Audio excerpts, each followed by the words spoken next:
what kind of doors did that open for you? Yeah, good question. Really passionate about this one. So that I published that in 2018. Wow, almost 7 years ago. Totally crazy. And I think what we're writing comes in here is this creates never-ending inbound opportunities. That's the summary.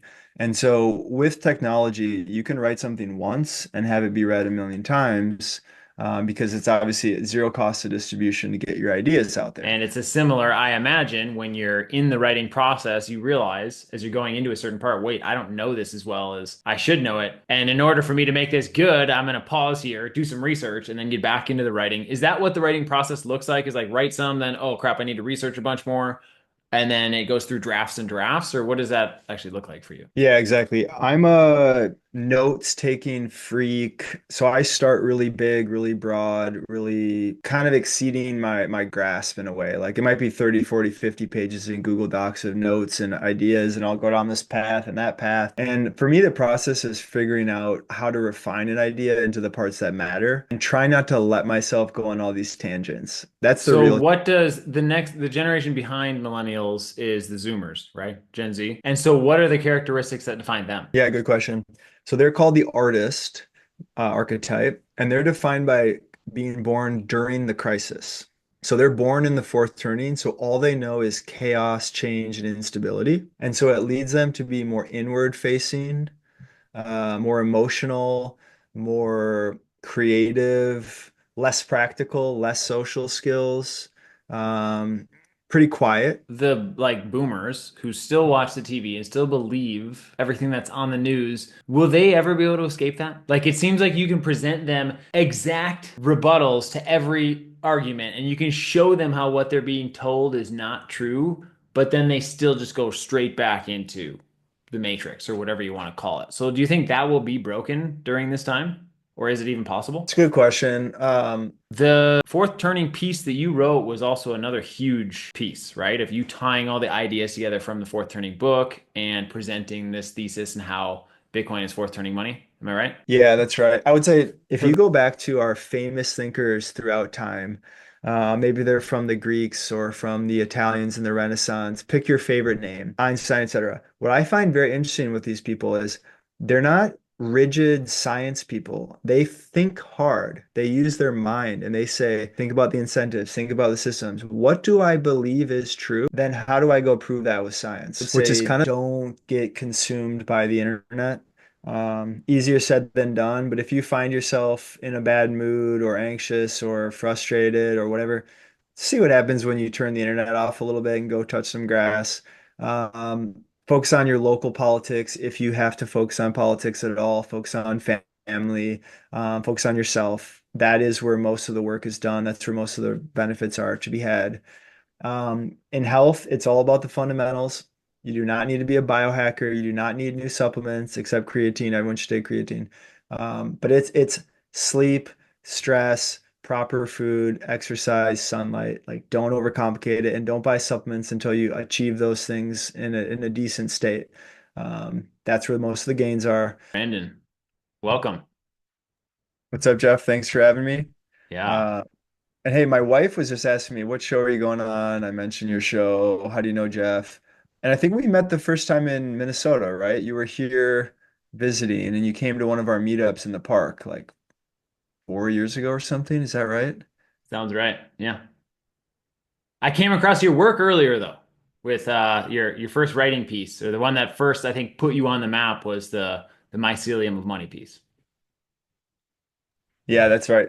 Honestly, that totally changed the trajectory of my life. I had never had anything really go viral before. I was trying really hard individually to break into the Bitcoin industry.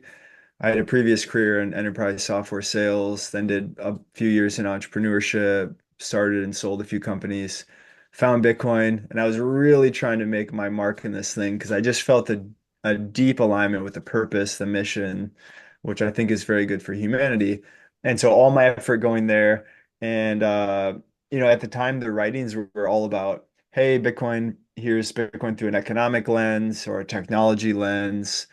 And I'm thinking, hey, this looks like a new type of digital organism, and I think Bitcoin might be alive. And so, I, honestly, I was gun shy to even publish it.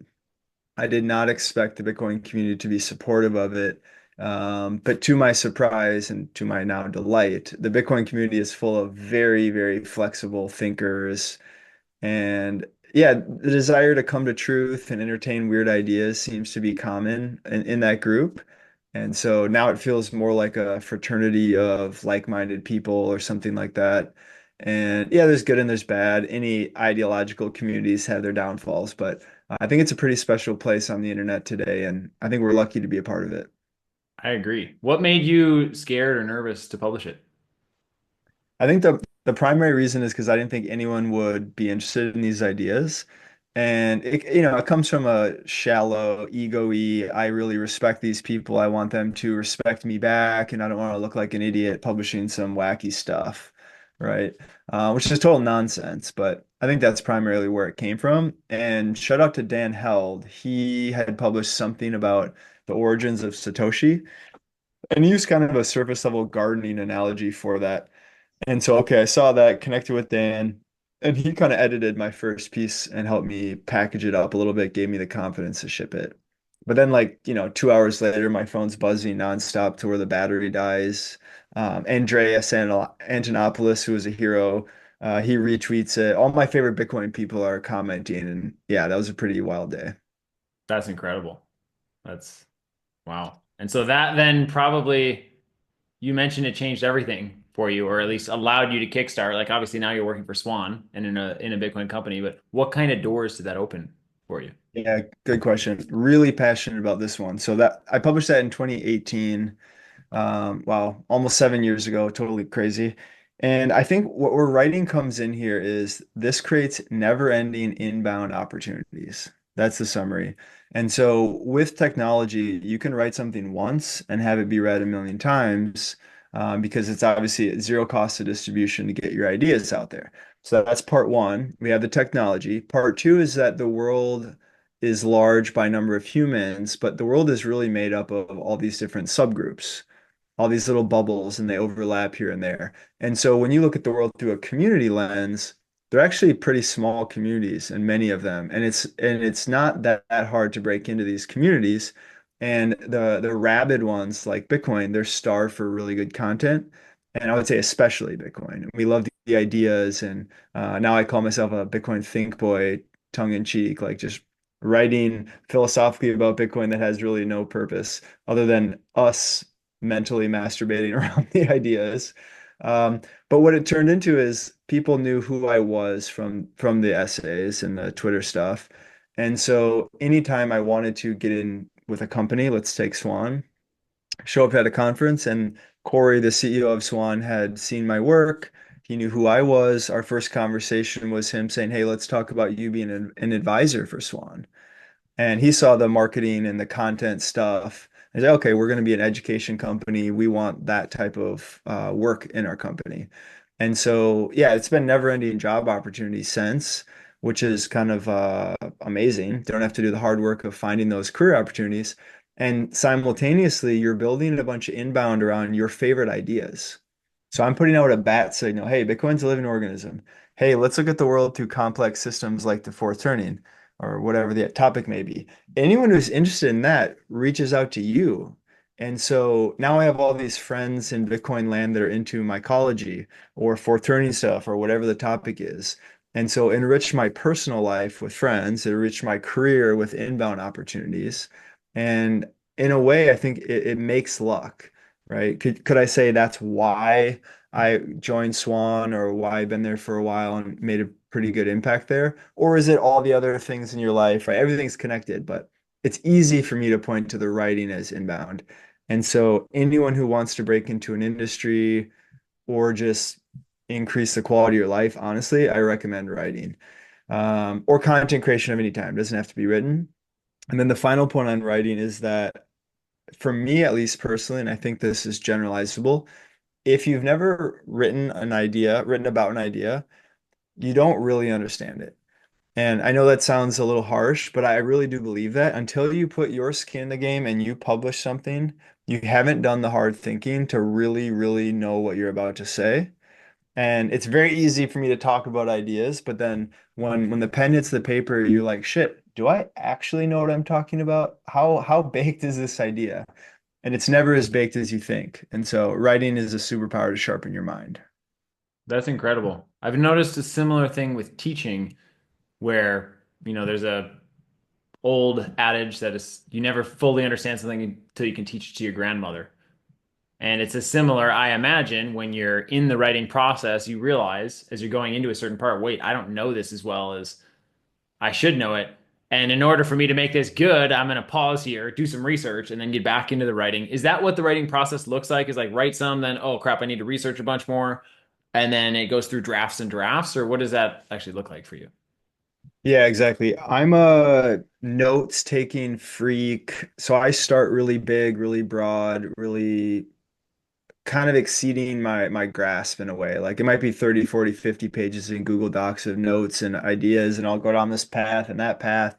And for me, the process is figuring out how to refine an idea into the parts that matter and try not to let myself go on all these tangents. That's the real challenge for me. Everything, I'm like, oh, I have a simple idea, 1,000 words, here we go. And then 10,000 words later, I'm like nowhere near ready.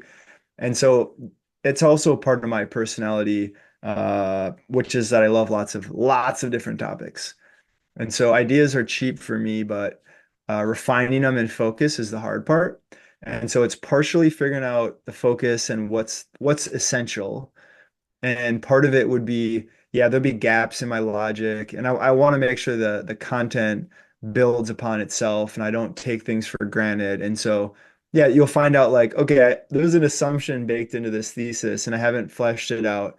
So go back to the beginning, which often means learning more about topics for the mycology stuff, I'm no expert. I took one biology class at university, but I've always just been a naturalist and an outdoorsman generally, and been foraging mushrooms for 15 years. So I have a layman's understanding of this stuff, but no, a scientist would laugh at my understanding. However, I think that novice mind allows me to draw on the deeper science stuff, which I have to study before I publish stuff.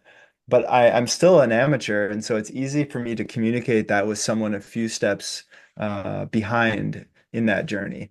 And so, yeah, it kind of makes me think of how does information flow through a society, right? Theoretically, we train specialists, let's say scientists or doctors or whatever. They do a long study.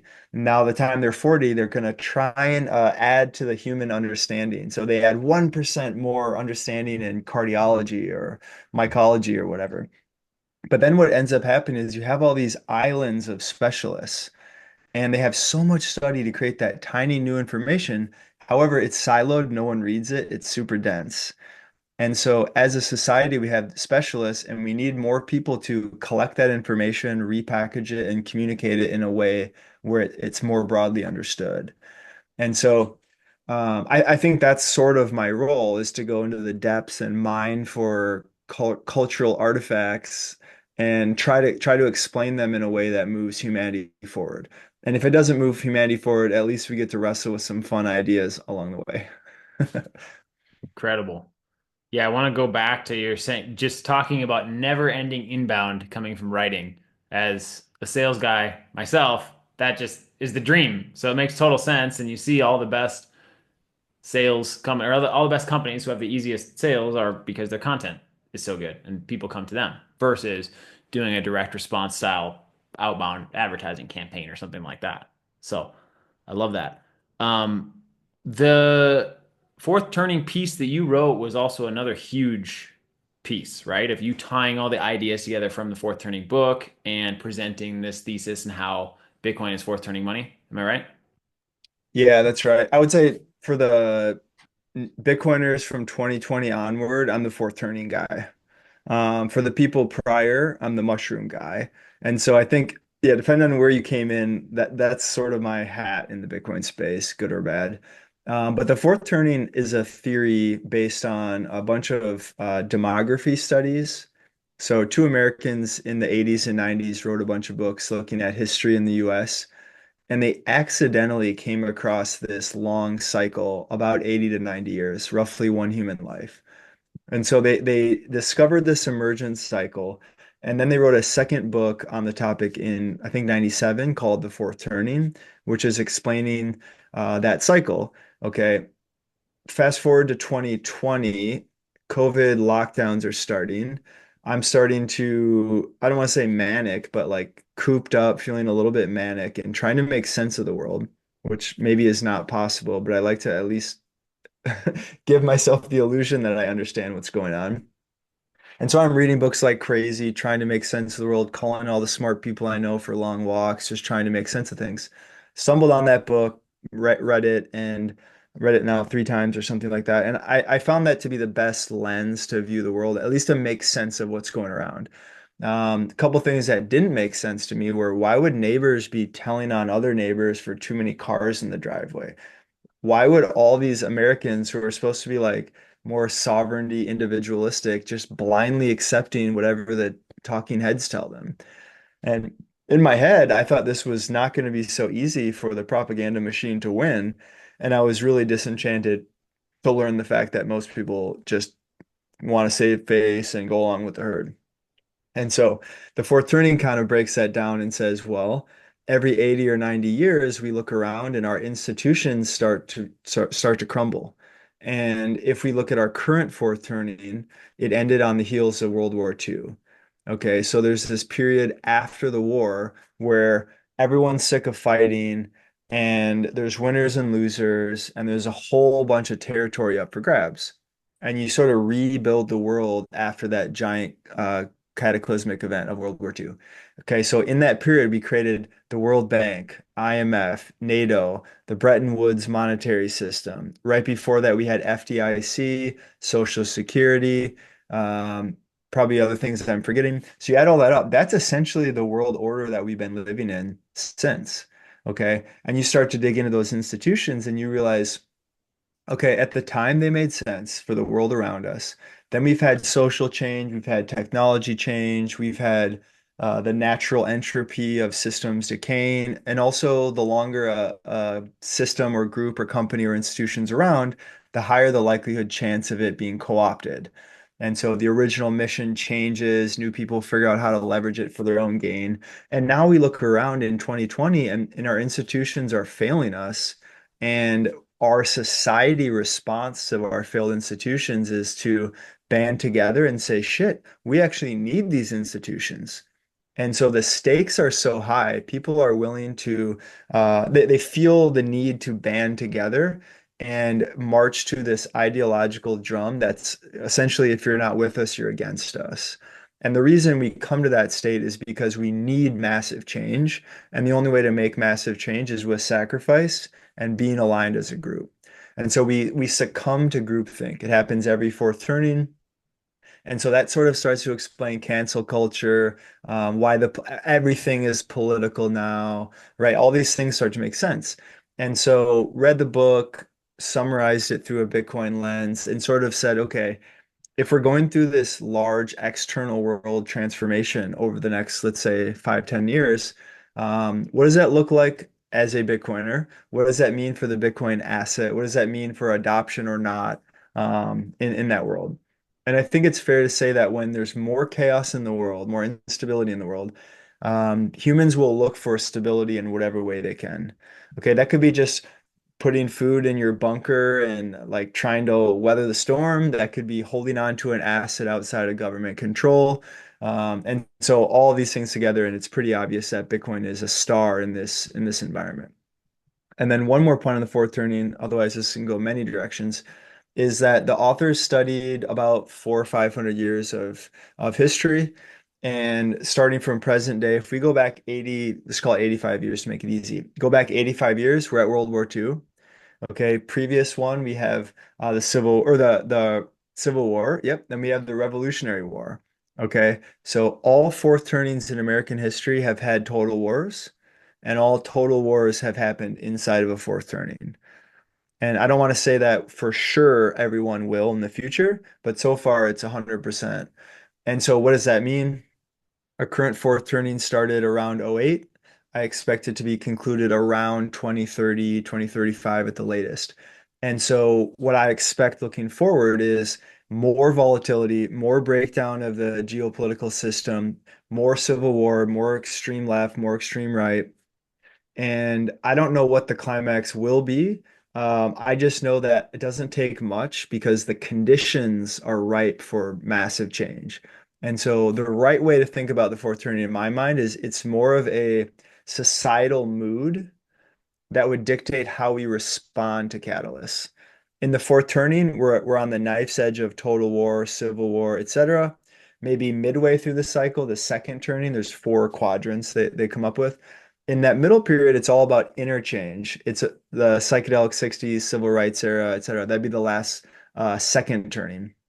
That's where all the religious movements come from. Never wars. And if they are wars, it'd be like Vietnam. There's no energy towards it. We're quick to revolt. It's not a total war. It's this silly proxy war type thing. And so, yeah, the mood and how we respond is how you can actually use this tool for your liking.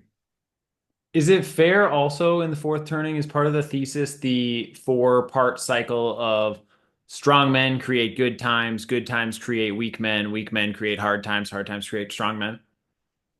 I think everyone always goes there, and I put some version of that in my essay as well. And I think that that is the exact cycle. They're different, they come from different places, but I think they're trying to map to the same underlying reality. And if I can go one bit deeper into the thesis, like why would the mood change? How can this possibly be predictive? And what the author shows is that he created four archetypes: hero, artist, nomad, etc. And then he broke human life into four stages with defined outcomes and roles. So let's say 0 to 20, you're a kid, you're learning about the world, okay?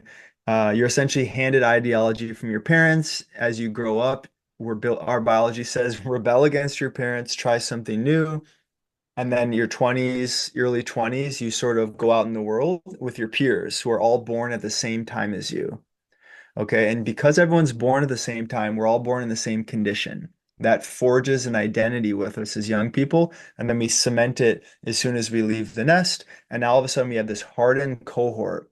And if you look throughout time, our cohort, I'm a millennial, I think you are too, our millennial cohort will essentially follow the same stages together as a group. And you can predict how we will respond to things, not everyone individually, but as a group, it's very easy to tell what type of archetype we are.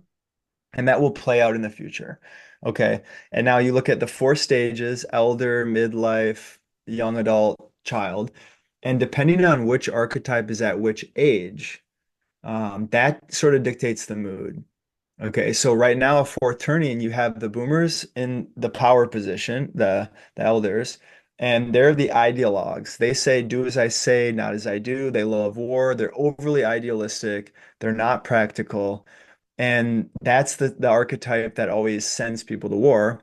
And the hero archetype, which is the millennials, we're the ones who go to war. Now, in World War II, would be the GI generation. They were the heroes, and I forgot what the warmongers were at the time. And Hero is not necessarily good. Hero is also a collectivist group. Okay, so we grew up getting eighth place ribbons. We're all snowflakes, baby on board, right? So we were essentially over-parented. That's kind of how we would define our upbringing. And that over-parenting makes us feel special. And we're also team players. And so, we're not libertarians relative to the Gen Xers. Okay, that was the nomad generation. They were under-parented. So when they were growing up, they were called latchkey kids. They had a key to their own house at like age 5. They could go as far away from their house as they want, right? And it's reflected in the media too. That's when Terminator comes out, the Goonies, stuff like that. That's all Gen X propaganda. Where for the millennials, it's like laugh tracks and sitcoms and this more like, I don't know, dumbed down's not the right word. Just no edge, right? And then yeah, you can go back in all these different things, and I'm sort of leaving gaps so we don't go 2 hours on this topic. But you can kind of see how each of those cohorts plays a role, and the constellation dictates the mood. So what does the generation behind millennials is the Zoomers, right? Gen Z. And so what are the characteristics that define them? Yeah, good question. So they're called the artist archetype, and they're defined by being born during the crisis. So they're born in the fourth turning, so all they know is chaos, change, and instability. And so it leads them to be more inward facing, more emotional, more creative, less practical, less social skills, um, pretty quiet. The previous one was called the Silent Generation, who grew up during the Great Depression and World War II. They were essentially just, um, tried to keep their heads down. Everything is hard, everything's scary. So they just kind of went inward. And I think the one before that was like the Lost Generation or something like that. And so they're kind of just not really relevant as young people and early adults. They underperform generally in external facing stuff. So they're bad at career, but they're really creative and they're really emotionally capable, right? So they're forced to grow up early and they're forced to, yeah, they kind of get hardened during that period, but it makes them weird and it makes them less externally facing. Interesting.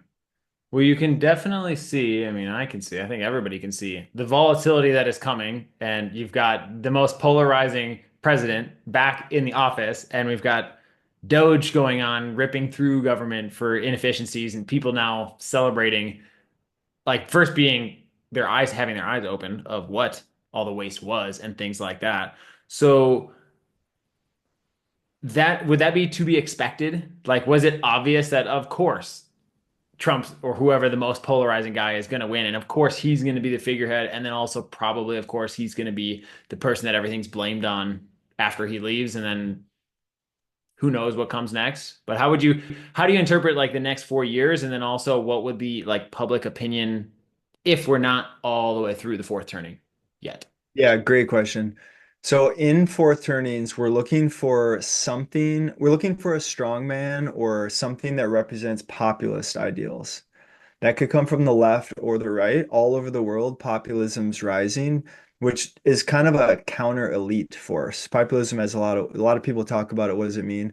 I think the easy way to think about it is you're advocating for the average person rather than the imperialist machine or the coastal elites or the politicians or whatever. We're sick of their shit and we want normal people to have a say, that kind of thing. And if you go back to 2016, we have Bernie Sanders and Trump. That was the left's populism and the right's populism. Their Venn diagram is very overlapped, whether people want to believe it or not. And obviously, the Democratic machine kicked out Bernie and put in Hillary, which was a mistake. And there goes Trump in 16. Now we have Trump back again. Biden, what I don't even know what that was. I don't know how that happened. That feels like a pause. Doesn't really fit the fourth turning mold. He's a weak man with weak ideals who gets nothing done. That seems like an anomaly, but that's kind of how these things go. It's not a linear path. It's not always perfectly following the rules, right? And I think Trump now, there's another thing in the fourth turning called a gray champion. And this is what the authors defined as the strong leader who ultimately is responsible for getting us through the crisis. FDR was the previous one. And what we would expect is that everything leading up to the gray champion should feel in line, linear, not too surprising. But the great champion comes in and says, hey, we have to do radical things in order to get out of this. If we look at FDR, he was the first one who created deficit spending. So, first time ever in the US that we spend more than we earn in an effort to invest in our country and get out of this financial situation. He also was responding to 1929 stock market collapse. And so we made gold illegal to own, right? Executive Order 6102, because that would be a way for individuals to escape the pain, and so we don't want that. We're all in it together. We also created Social Security and FDIC insurance. Those were a direct response to, hey, it's not scary to keep your money in the bank. We'll create a new institution that if you get a bank run, no problem, the feds will bail you out. Social Security. Hey, no problem if you lose your job and you can't retire like most people could in the 30s. We'll get you covered for that. Right. And those were insane ideas even 10 years prior. And so if we bring that same thought process forward, I think Trump is the great champion. I did not think that in 2016. I thought RFK could have been the great champion, sort of uniting the parties. That didn't happen. However, I do think it's Trump now, and I do think that he will be blamed in the short term. We're sort of coming to terms with our reality, I think, as a country. But I think in the long arc of history, he's got a very tough road ahead, to be clear. But I think this is the best position our country can be in to get out of this mess. And so I expect radically new things, new ideas being necessary. And yeah, they come at a cost. They have unforeseen consequences. He's going to get a bunch wrong, etc. But I do think we're in a good position here to ride this one out.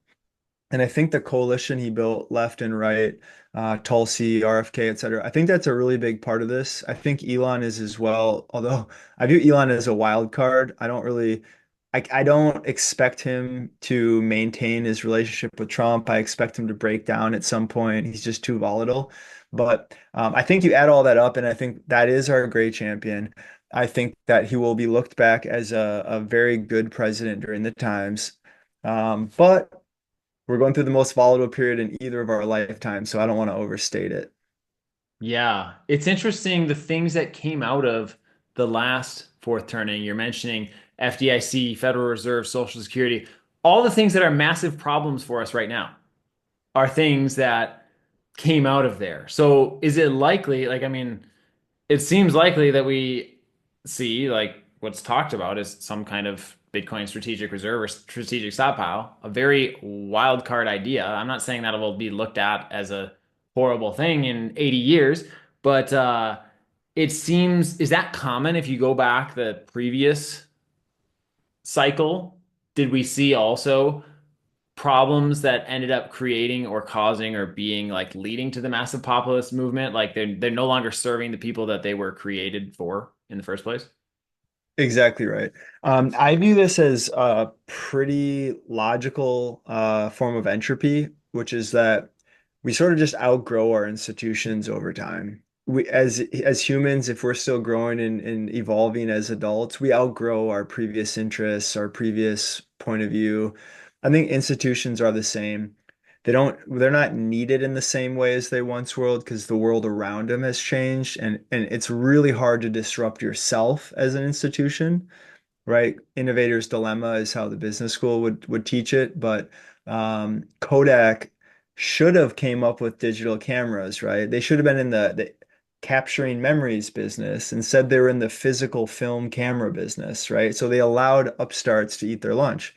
I think that's the example that explains the norm here. And so Bretton Woods monetary system, which sort of frayed into the petrodollar system. That's just us realizing that our old ideas don't suit us anymore, either due to corruption or the world changed.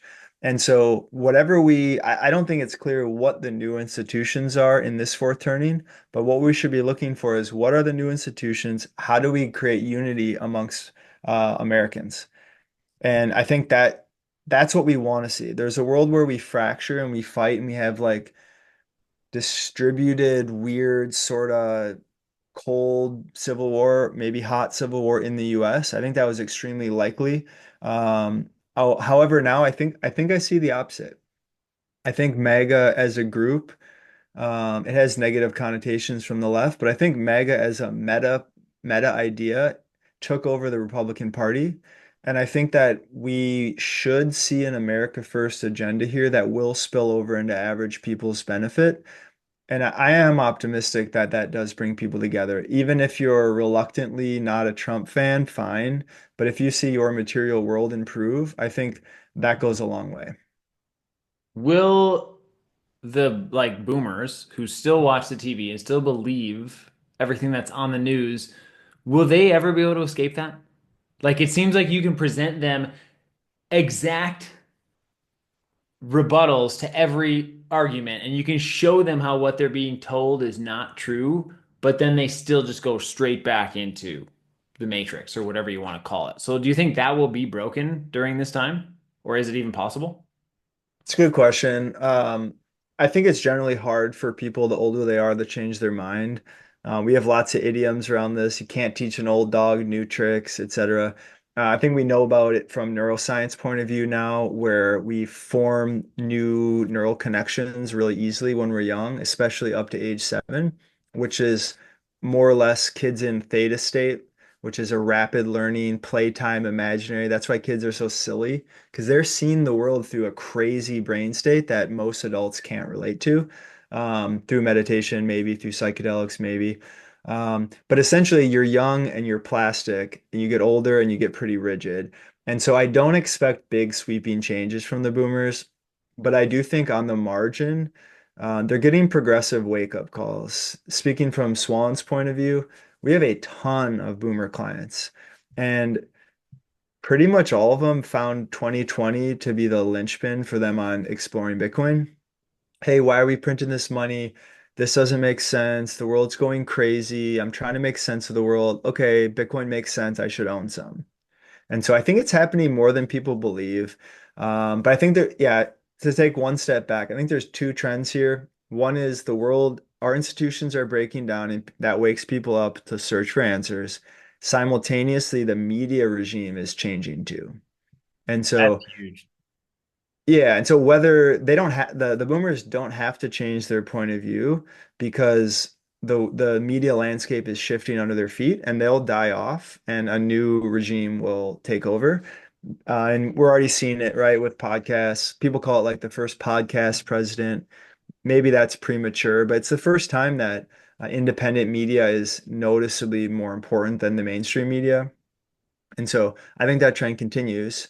One more thing to put it in context is they say science advances at the age of scientists dying, meaning humans come up with these cool new scientific discoveries. We can't help ourselves, so we build our identities around it. It's what gives us social clout. It's what we talk about at dinner parties. And then we get a little bit older and we go, shit, maybe what I just came up with isn't even true, right? The young people are proving me wrong. And do those older scientists accept new ideas and change their mind? Absolutely not. They dig their heels in, they never give it up. It's just too hard to let go of our identity. And so science can't progress until the old guard dies off and the new guard has space to push their ideas. And so that's kind of how I think about all generations, boomers and media being the relevant one today. Interesting. There's been so many, I mean, my opinion is that the science has been captured, right? From demonizing saturated fat and saying that that is what causes heart disease to the whole COVID thing to pasteurization of milk, for example, and how terrifying it could possibly be to drink milk as it was created naturally and so many different things like that. So does that tie into the scientists themselves and the institutions, or how do you look at that? Yeah, it's a good question. I share your concern with science or the science TM. It appears to be captured, partially due to corporations influencing the studies. Like, I don't remember the numbers, but science used to be publicly funded generally. And theoretically, that means taxpayers dictate interesting things, then they deploy money to scientists to go learn about something. However, it seems now the majority of science is corporate funded. So pharma will do 25 studies on their COVID quote unquote vaccine. 20 of them give them results they don't like. Four of them give them the results they do like. They publish that. And then those papers are siloed off in weird, hard to access science repositories you got to pay a lot for. And then the press, who is by and large funded by pharma. I'm picking on pharma, this could be any industry. Pharma is like 40 or 50% of the mainstream media's revenue. Okay. So if you have that much power over their business, that means you control the editorial. I know there's a hard line between editorial and the business of media. It's supposed to. I used to run a newspaper. I know this fight well. The reality is, if you have one client that's half your business, you do what they say. Now, it doesn't mean the average reporter is censoring the media for that purpose, but the heads of the media companies know who pays the bills. And so then you have a situation where the information landscape is tainted by the same interests who tainted science. Now, all of a sudden, science is just a tool with a very strong reputation somehow still. And so all you got to do is say, oh no, the science is settled. Okay. What an arrogant, asinine thing to say. It means you don't know what science is. Science is asking questions. There are no answers in science. We just get closer and closer and closer to the truth by repeating experiments that show the same results, which increases our confidence, never settled. Um, Again, the science of settled is a perfect example of fourth turning thinking. We suspend our brains for a second in order to collectivize. And it's so powerful as social creatures that very smart people fool themselves into these obviously dim ideas. And so, um, what happens in the fourth turning? Does science change? I do think that it's ripe for change. I don't know how to fix it. I don't know enough about the topic to have any real confidence, but I'm enchanted by citizen science or whatever they call that, like decentralized science, because tools are becoming cheaper. We have access to web tools and data analysis tools that are more open source. And so I do expect sort of I don't know, a pushback on big science. Right now it's like bro science. You and I are into health stuff. What's bro science? It's kind of a funny term, but it's like, hey, N of one, this works for me. N of two, it works for my wife. N of three, it worked for my friend. I don't need to say, I don't need to read a study that says margarine is good or margarine is bad. I know it for sure in my own body. And what it means is people say, I don't trust the science, I trust myself. And it sort of brings agency back to the individual in a weird way.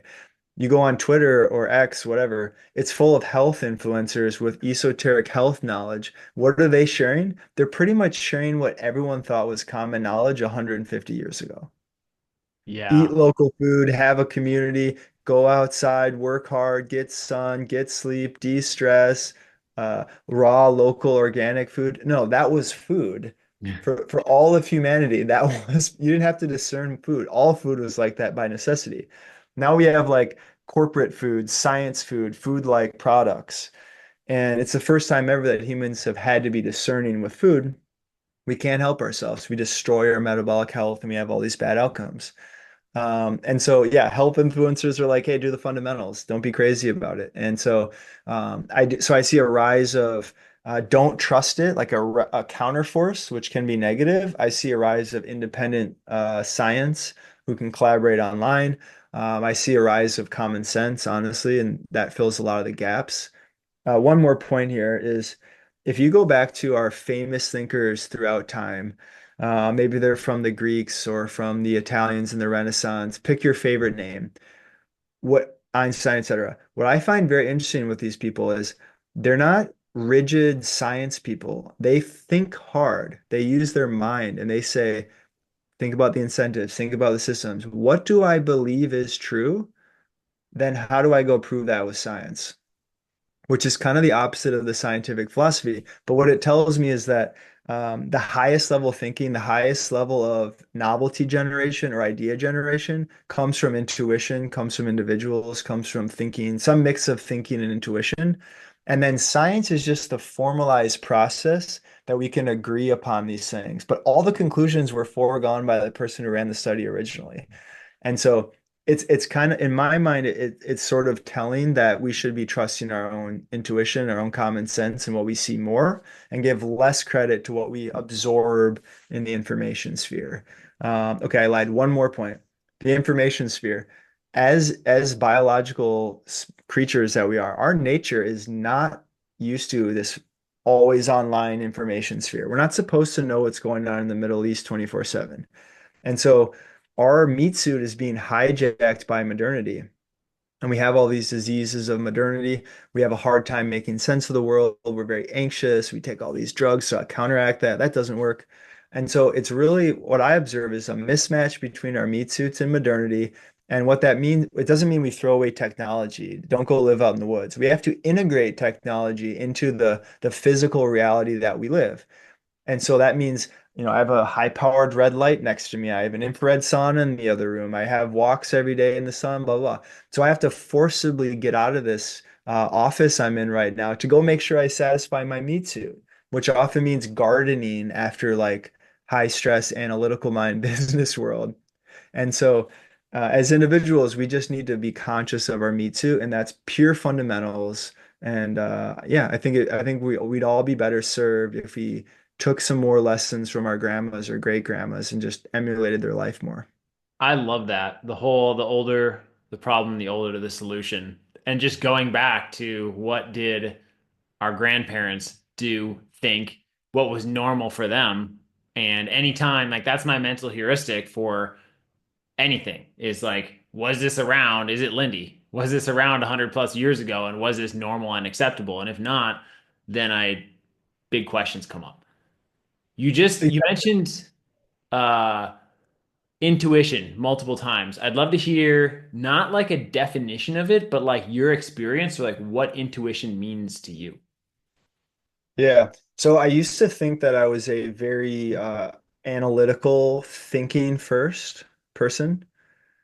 And I say that because I like ideas, I like thinking about things. I consider myself very good at solving problems.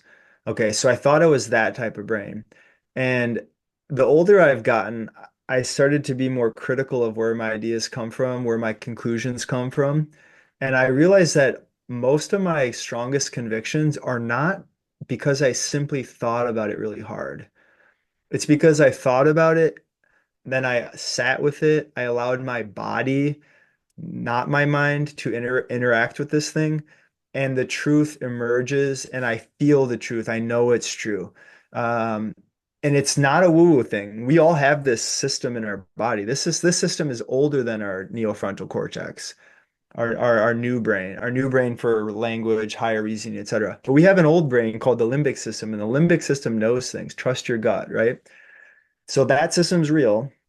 And I think the best thinkers are able to integrate their new brain and their old brain together, and they're necessary. And so I'm now thinking of myself more as a limbic system maximalist, and I use my conscious brain to, obviously you have to, but you don't want to be overly analytical. You come to really weird conclusions, and you sort of you convince yourself through your mind about ideas that are nonsensical.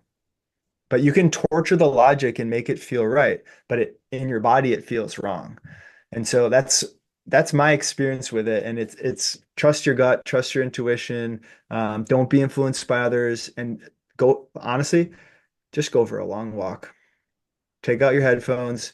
You're wrestling with a problem. Go for a long walk. Again, I don't know why I keep coming up with these tropes, but shower thoughts. Why do you have good ideas in the shower? Because your conscious mind is occupied and your unconscious mind or your limbic system is actually doing the processing. And that's where the horsepower is, the unconscious mind, the limbic system. So, yeah, just go for a walk and ideas will appear to you, and they'll feel like they came out of nowhere. And your conscious mind put yourself in the position for your unconscious mind to come up with breakthroughs. Yeah, the key thing that you said there on the walk is headphones out. I think it's Yes. with all the content, I'm sure people are listening to this while they're on a walk right now, for example. So with all the content that's available and all the things that we want to consume to learn, especially if you're a autodidact or somebody who just always wants to learn, is it feels like there's so much more out there than you could possibly ever consume. So you always want to be filling your brain with it. I kind of feel like the whole shower thought, the reason that that works is that's one of the few times in the entire day that people aren't getting incoming stimulus. It's one of the few times where it's normal to not have the music on. I mean, I know some people still have music on when they're in the shower, but it's one of the few times that your brain gets a rest and you're not just constantly being bombarded with somebody else's ideas. Do you have a conscious, like in the morning, like I don't touch my phone, I don't look at Twitter for an hour or whatever as I'm waking up? Or do you have some kind of conscious, I don't want to call it a routine, but like something that you do to protect your mind? Yeah, it's a great question. And to be honest, like easy for me to say, I'm a obsessive learner. I feel compelled to jam it all in my head, even though intellectually I know it's sabotaging my true understanding of the world. And so I wrestle with this constantly. I have a hard time with it. That's the honest truth. But I do know that it serves me, and when I do build these times in, that's when I'm creating ideas. That's when I'm in flow. If I'm busy all the time, I have no new ideas. So you have to build in downtime, you have to build in boredom. Um, in the summertime, it's really easy. I garden and I forage. That is like a reset time, and I go on long walks every day. In the wintertime, I live in a northern climate. Long walks aren't as good, outdoor activities aren't as fun. So I'm honestly a lot worse in the winter. I don't build it in as much. Those are my excuses. I could do it. Now, in terms of morning routine, evening routine, stuff like that, um, before having kids, hopefully more soon, I was really diligent about my morning routine. No phone until I did my hardest thing that day. And before I start work, I would meditate, do some physical exercise, even 10 or 15 minutes yoga, meditate, and do my morning journal. That's definitely the best way for me to be productive intellectually and creating ideas and content and whatnot. But now I wake up and I just help my wife out and take care of the little man for an hour before I start my day. So I would say I'm in a bad habit now. And I think it's fair to say that my idea generation, making sense of the world muscle is weakened because of it. Now I do gain a whole bunch of oxytocin and love and joy and honestly deeper satisfaction. I never thought I would say this, but I think the simple things in life, like raising kids and having a loving family and doing the mundane over and over again, if you can't enjoy that, there's a problem. We're built to enjoy that, and it's necessary that we do, not only to raise a good family that's necessary for the kid, but I think that's what makes adults satisfied in their life. And so I'm kind of coming to terms that the hard go-getter, create new ideas guy, previous identity, is kind of taking a back seat to family life. And at first it was hard, and now I think it's good and right.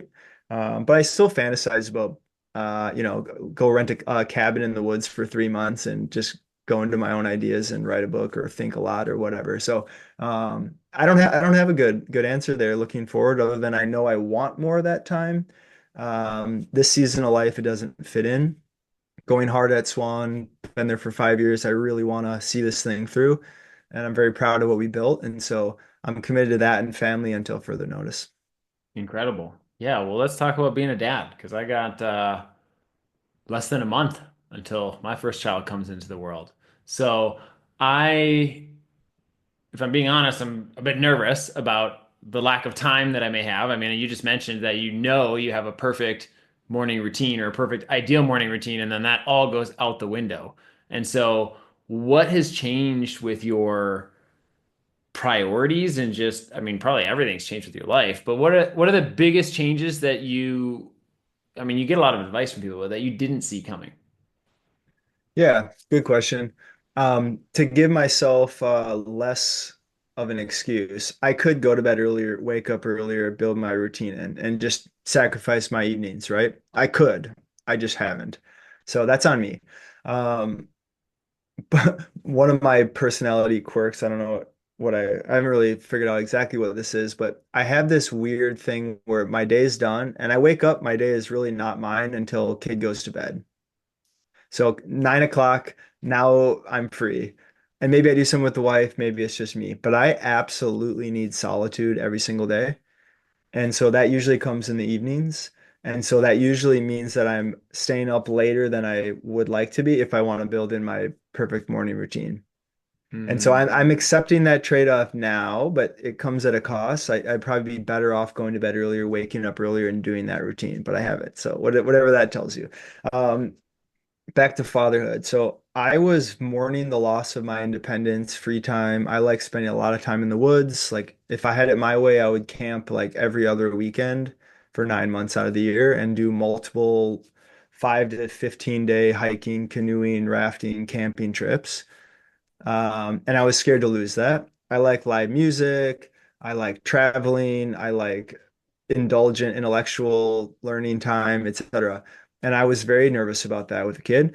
And I also like being social and doing things out and about. And I like to be able to be spontaneous. So I assume you have a lot of overlap there. And what I found, to my delight, was that having a kid rearrange my priority stack in a way that I didn't actually mourn the things I lost. Now, some things I mourn, but a lot of easy stuff just goes away and I don't feel bad about it. For example, second tier or third tier social engagements, I feel nothing about missing. In a previous life, I would have been, oh, I should go to this event, I should go to this party, I should go to this whatever. I feel nothing about missing those. Um, what else? Yeah, so I think for me, the priority stack rearranged to the point where it wasn't that hard to accept the new reality. As a dad, I would say the first maybe 6 months, experience may vary. The first 6 months are harder for dads than for moms. And the mom gets a lot of positive feedback from the kid, whether it's from breastfeeding or just always being with the kid. You really, really get it. As a dad, commonly it's harder to connect with a little bag of goo. But all of a sudden they're 4, 6, 8 months.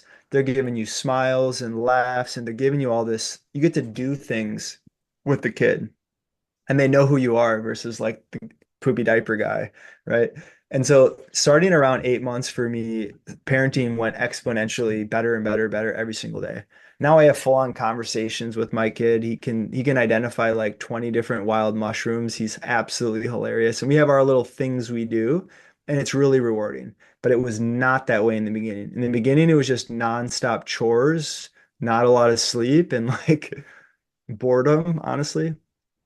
And so if you experience that, it's normal, you'll get through it. That would be my thought there. One other big takeaway with raising kids is that my thoughts around family. So I thought I intellectually liked the idea of family and your relatives and your family name and your history and the support group, whatever. However, I very quickly realized that I did not appreciate family to the deep level that was coming. So, with my parents, for example, I all of a sudden respect my parents a million times more for what they went through to raise me. And it's now really obvious to realize how lucky I am for the parents that I had and how much sacrifice they made, how much effort they put in. Wow. Respect. Another thing is that I was a good kid, quote unquote, like I'm not getting in trouble a lot, but I had a strong personality. And when I wanted something, I did everything in my power to get it. And from a very young age, I had very high agency. And that's a good skill. That's the number one thing I want my son to take away from me. However, it is not easy as a parent to like play games and play your parents against each other to get what you want and started all these little businesses, blah, blah, blah. So, anyways, I respect what they put me through. Now, watching my mother hold my 2.5-year-old son and them build a relationship is like this weird, like deep biology thing inside of me that really, really loves it. And I think it's really special. And yeah, so relationship with parents improved. My sister and her kids matter more. All of a sudden, like you do need a village for raising kids, and it starts to become apparent. And it's just there's so much more meaning behind it. And you start to think beyond yourself, and you have this like legacy, and your own individual desires start to become second fiddle to the kid in the future. And so a lot of that is just cliche, but for me, it was a very powerful transformation. One more point on this. I wasn't sure I wanted to raise kids. My wife and I started later. We spent 5 years traveling around the world, reluctantly came home, put the bag away, got married, had kids. But one of the things along the way that led me to strongly want children is my younger sister, she had a little daughter. Okay, I have a niece for the first time, whatever. Start to get to know this little girl, and I felt this overwhelming like defense or like territoriality over protecting my sister's kid. And I had this feeling where like if my neighbor looked at Wiley wrong, I would just bury him in the backyard and not even think twice about it. And I was like, whoa, what is that feeling? How am I supposed to accept that part of myself? And it started to make me realize that this reproduction thing is so deep in our biology that our whole neurochemical machine is designed to reproduce. Number one. Number two, it's designed to take joy out of it. Our meat suit is designed to make the hard parts of raising kids easier so that we continue to do it, right? Moms have this form of amnesia, let's call it a year after having a kid, where they're like 3 months after having a kid, they're like, oh my goodness, birth is crazy. I don't know if I want to do that again. A year later, they're like, they see a little baby and they're like, let's go. And so they forget how hard it was, right? You don't remember the sleepless nights raising your kid. You remember the first time they smiled, right? It's the same. It's the same with travel. You go on a long-term travel, you don't remember the 18-hour bus ride. You remember that awesome day at the waterfall the next day, right? And so, anyways, our biology supports us in that way. And if you don't raise kids, The opposite's true. Your biology is going to be screaming at you your whole life, especially the older you get, when you start to realize that being a bachelor at age 45 is not cool. Um, the things you pursued have less meaning, etc. And let's excuse the people who can't have kids for biological reasons, or there's other reasons where you don't have a kid. But if you can and you don't, I consider that a grave mistake because I think this is the most rewarding part of the human experience. It's very hard, it's challenging on a relationship, it's all the things, but you miss out a large part of life if you don't go down this path, I think. That's incredible. So many things resonate there. I have heard similar things about, wow, how important does family get? How important are grandparents when you realize the kids are there and how much more. And I'm already feeling myself wanting to consciously have a stronger relationship with my parents because I've always been very independent. I'm a 12 to 16-hour airplane ride away from where my parents are living right now. Yeah, because I'm in South America. And so I guess maybe 12 if it was direct. But yeah, I feel that.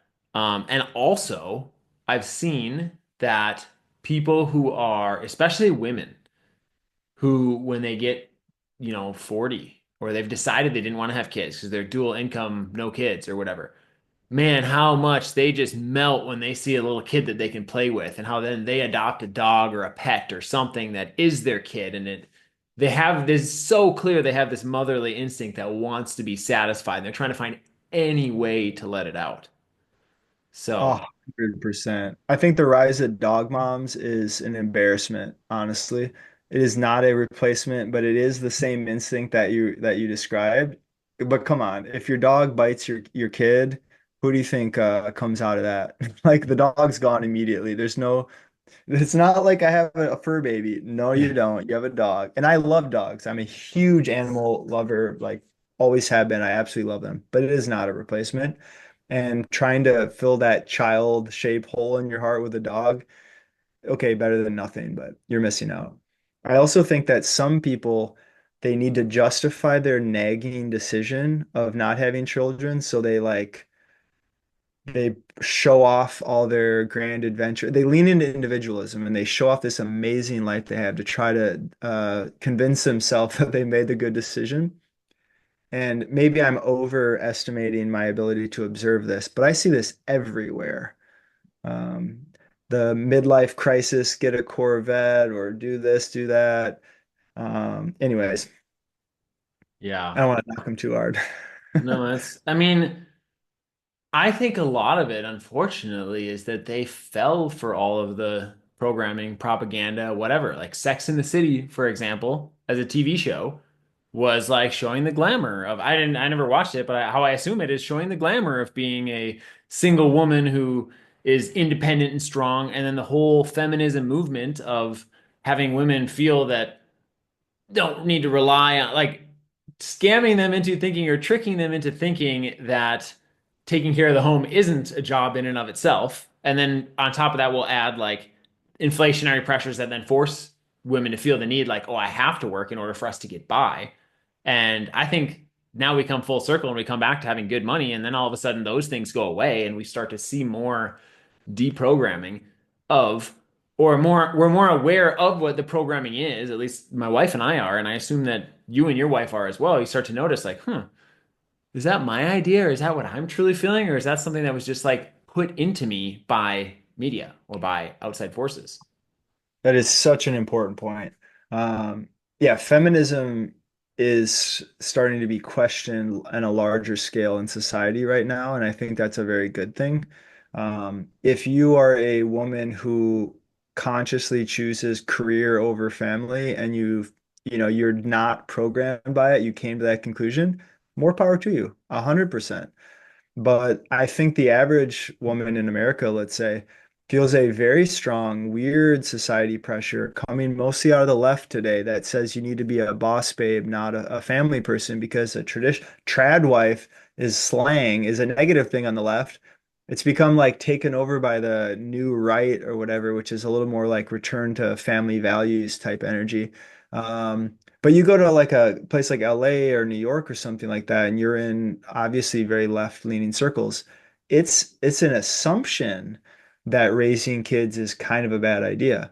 It's an assumption. It's a assumption that everyone accepts that the planet's going to be destroyed. Why would you raise a kid in this period? And all these myths that are emergent in that culture. And I think that they're counterproductive to most women. And I think, you feel this thing in your 30s, most women do, where they feel this need to reproduce, their biological clock is ticking, etc. And then they use that propaganda to say, push through it, don't do it, just get another promotion. That's where satisfaction will come from. And then they wake up one day and realize that they're going to have a hard time reproducing now, and it's too late. And that really, really saddens me. And so, to your point, it's very often propaganda and very little conscious decision making not to have kids, as far as I can tell. And it really saddens me that that's where we are as a society. Bringing it to Bitcoin, yes. My wife and I met at Oracle selling enterprise software. She was on the career path.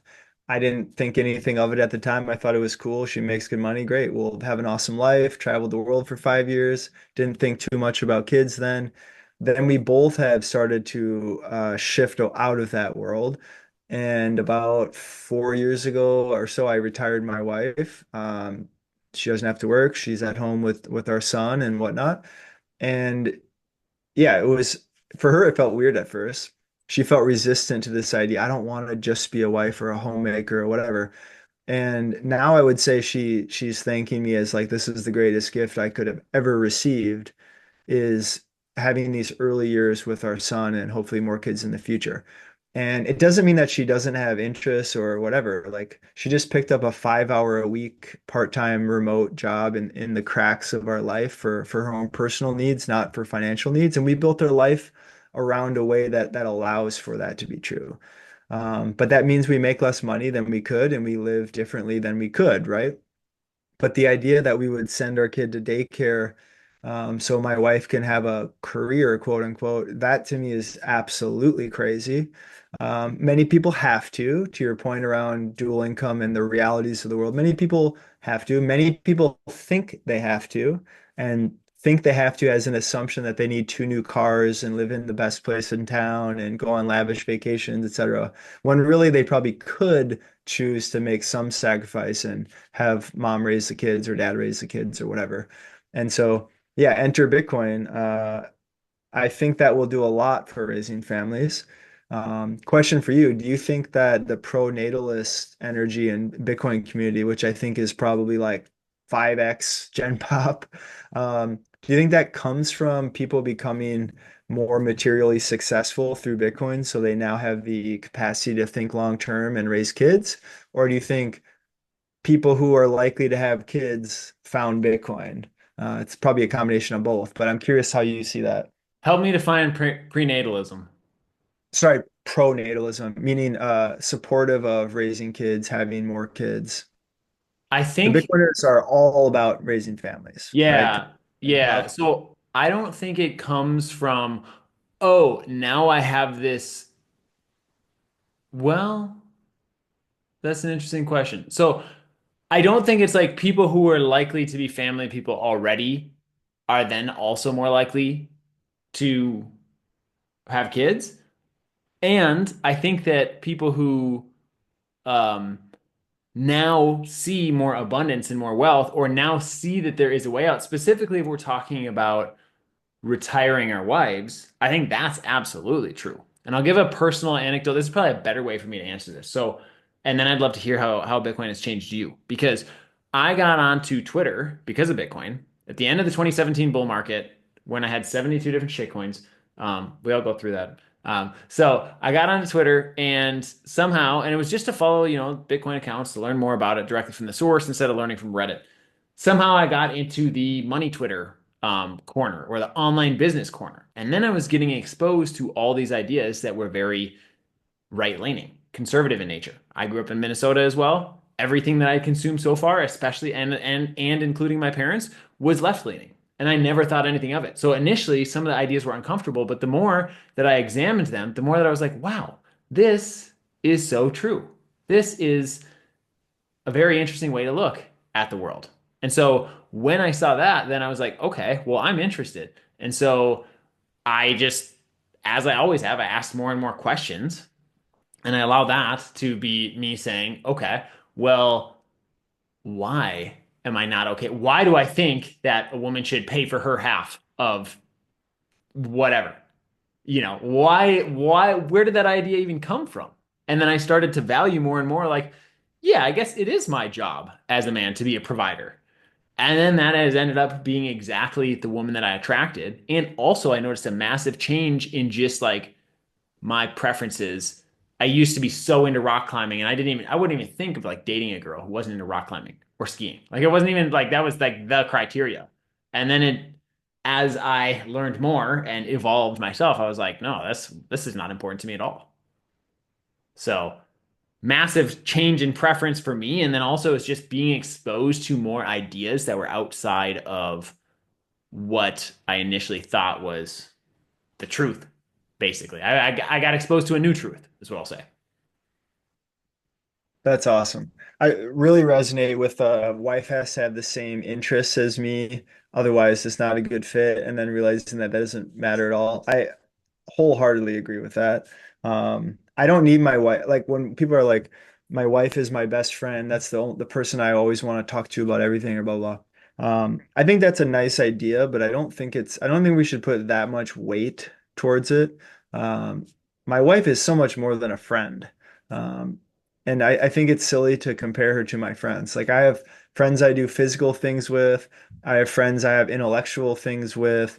And that's how I like it. That's how I want it to be. And I don't expect my wife to get into the stuff I'm interested in. And expecting her to just leads down a path that I don't think is realistic for either party and probably will end up poorly. And so yeah, I think that's a mature way to look at it.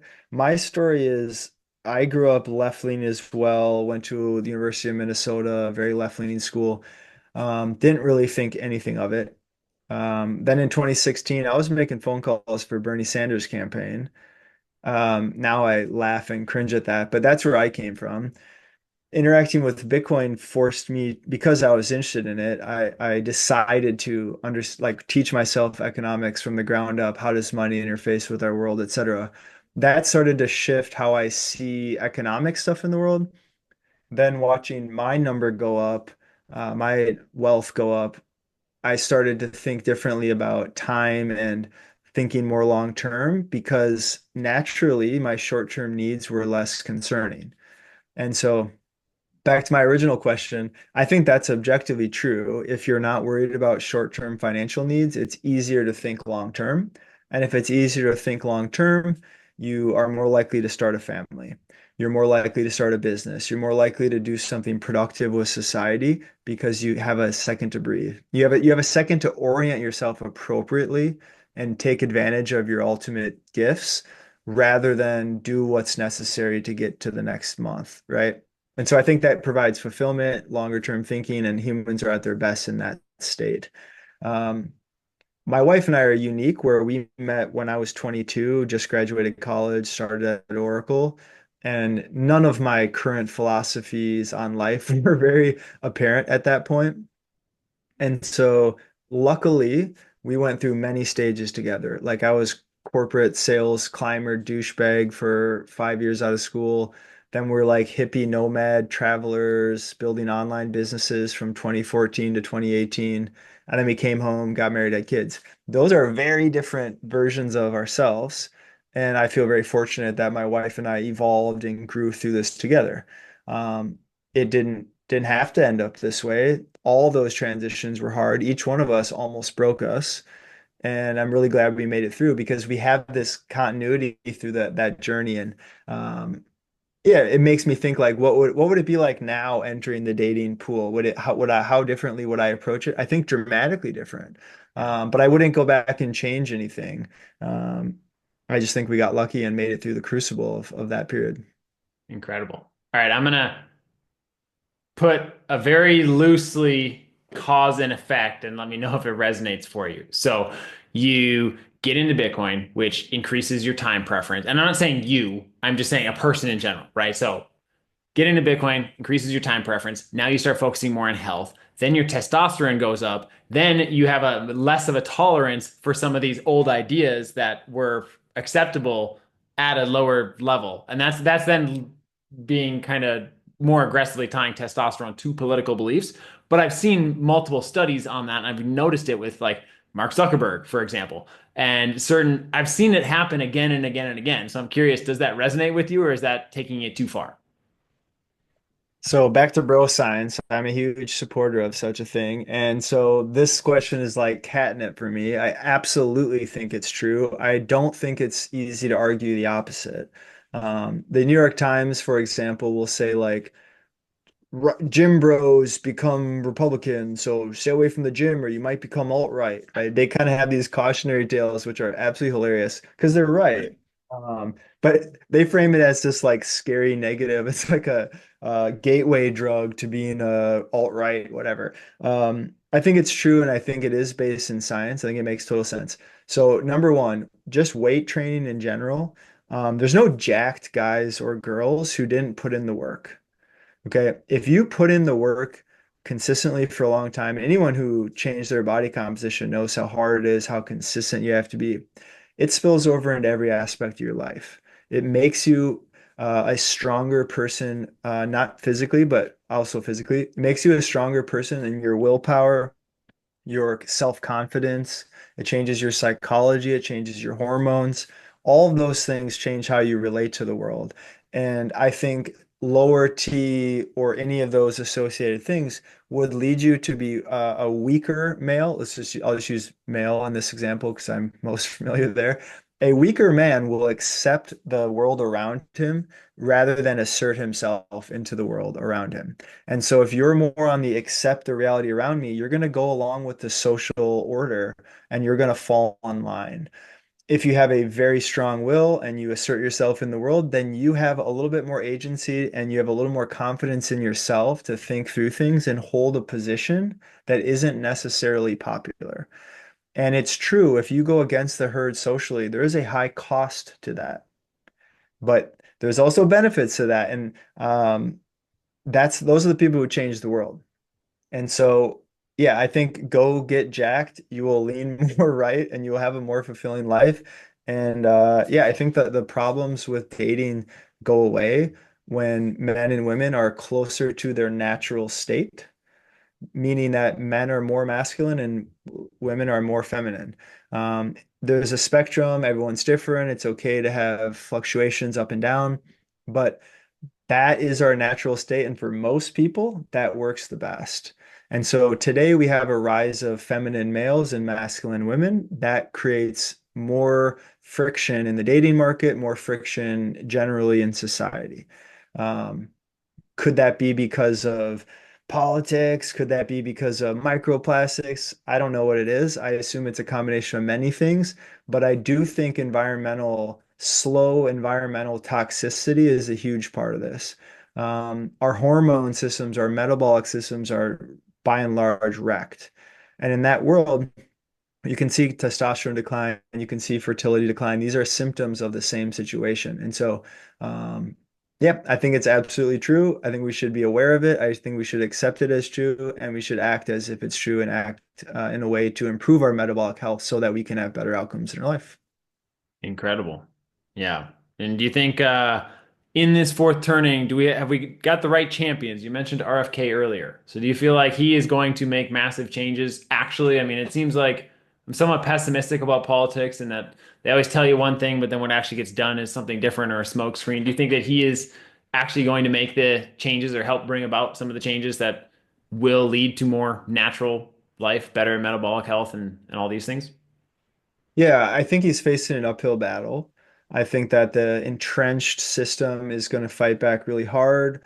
I think he's our best shot, and I feel the same with Trump. I don't think these are perfect people. They have their flaws. I disagree with plenty on both of these people, but you don't get to pick the perfect candidate in politics. You get to pick amongst the choices that are in front of you, and I think that we have the best choice, the best chance at making positive change. Um, I appreciate RFK's the fact that he's jacked and he's maintained his health this long and that he does inspire. He has like an old school, like his dad and uncle type approach to health and fitness. If you remember growing up in Minnesota, and I think it was national, we had the, I forgot what it's called now, but National Fitness Achievement or something like that. It was a JFK program that said, hey, everyone should do physical fitness in their primary school. And so we did sit and reach, we did pull-ups, we did push-ups, we did sit-ups. Every single kid in the country got tested on all this stuff as a metric of health or success of our education programs. We later got rid of it, and now it's like cool to be fat and unhealthy. It's cool to be blah blah. I think that stuff's crazy. And so point being, he's the right guy and he's aiming in the right direction. I think we will see changes, but I don't think that we should overly rely on politics. Yeah. I think we should do our part as culture, because in many ways politics is just downstream of culture. They navigate the world and try to seize power based on the cultural tides in front of them. And so if tomorrow everyone said, I'm not eating seed oils anymore, the world would change and get rid of seed oils in America extremely quickly, whether or not a politician made it happen or if culture changed. And so I see RFK as kind of a figurehead for cultural shift. And honestly, by and large, all of MAGA and whatever Trump's cast put together does feel more symbolic than technical changes in government. And I think that's okay. I think vibes are upstream of everything. And so we might as well accept that and lean into that and hope for the best on the back end, while at the same time, who cares what the government does? Does my day-to-day life change very much because of who's the president? No, it really doesn't. Um, but like maybe my optimism changes and that leads to more opportunities or whatever. But my takeaway here is essentially focus on yourself, your family, your local environment first and foremost, and control what you can control. And don't be surprised if that more or less solves what you needed to solve. Boom. You just answered. I was going to ask you to wrap up and give the actionable, what I was going to say is so be self-sovereign, have take personal responsibility, but you just and then I was going to ask you what you would add there, but you just kind of emptied out the bag there and put it on the table before I even asked. So, I'm conscious of, wrapping this up. So I wanted to see, do you have any other last message that you want to get out or encourage people to dive into to explore? And then also, where can people find you and connect with you? Yeah, just piggybacking off the last rant, I would say don't get consumed by the internet. Easier said than done, but if you find yourself in a bad mood or anxious or frustrated or whatever, see what happens when you turn the internet off a little bit and go touch some grass. Focus on your local politics if you have to focus on politics at all. Focus on family, focus on yourself. That is where most of the work is done. That's where most of the benefits are to be had. In health, it's all about the fundamentals. You do not need to be a biohacker. You do not need new supplements except creatine. Everyone should take creatine. But it's sleep, stress, proper food, exercise, sunlight. Like don't overcomplicate it and don't buy supplements until you achieve those things in a decent state. That's where most of the gains are. Anything else I would say? Yeah, that's probably good. I think I've been preachy enough on this one. You can find me at brandonquittem.com, my name. That's where my writing is published. Otherwise, I'm most active on Twitter or X. B Quittem is my handle, BQUITTEM. And come say hello. Beautiful. Well, thank you for that. And we'll go ahead and wrap it up there. Boom.